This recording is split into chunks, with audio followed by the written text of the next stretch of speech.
Imagine waking up to the sound of birds in a lush forest, stepping out of your tent to the smell of a crisp morning fire, and knowing you've secured absolutely the best spot in the entire campground.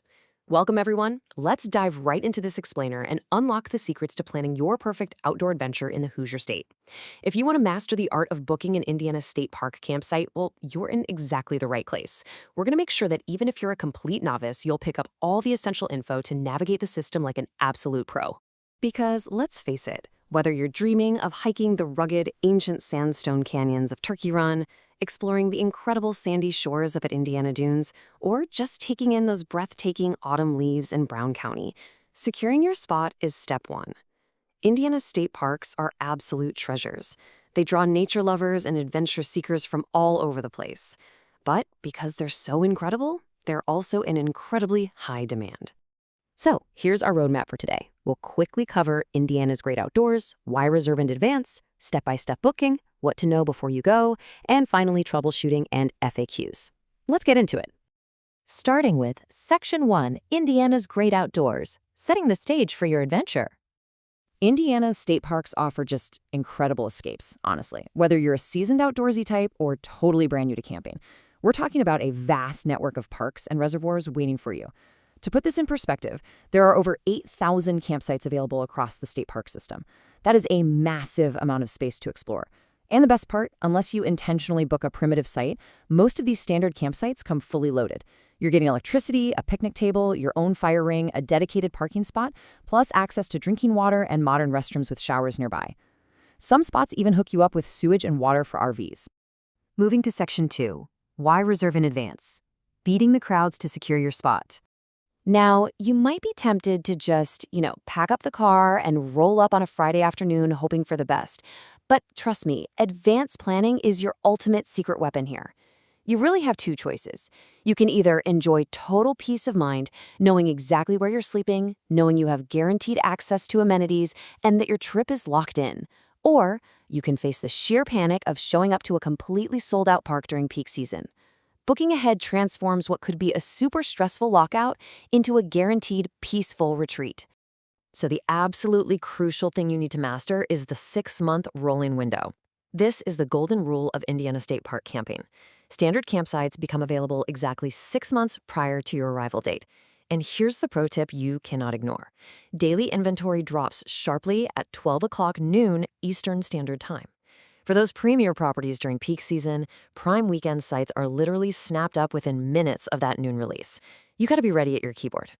But it's not a one-size-fits-all situation. The booking window changes based on what exactly you're trying to reserve. Need a group campsite?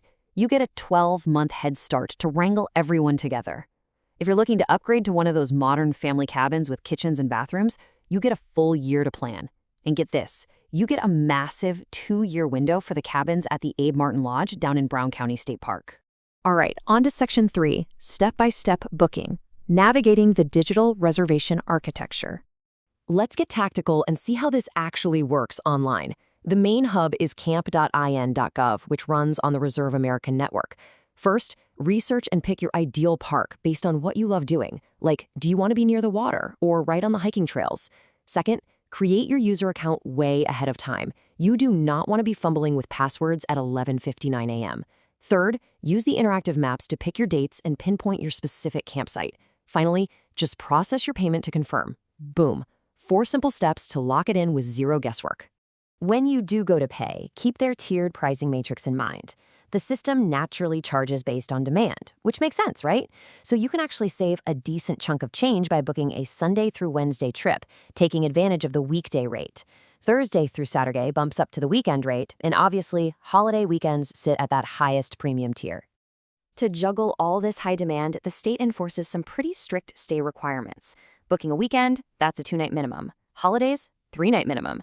Plus, you can't stay longer than 14 continuous nights, and you have to vacate for at least 2 full days before starting a new reservation. Honestly, these rules are a total game changer because they stop site hoarding and make sure everyone in the community gets a fair shot at enjoying the parks.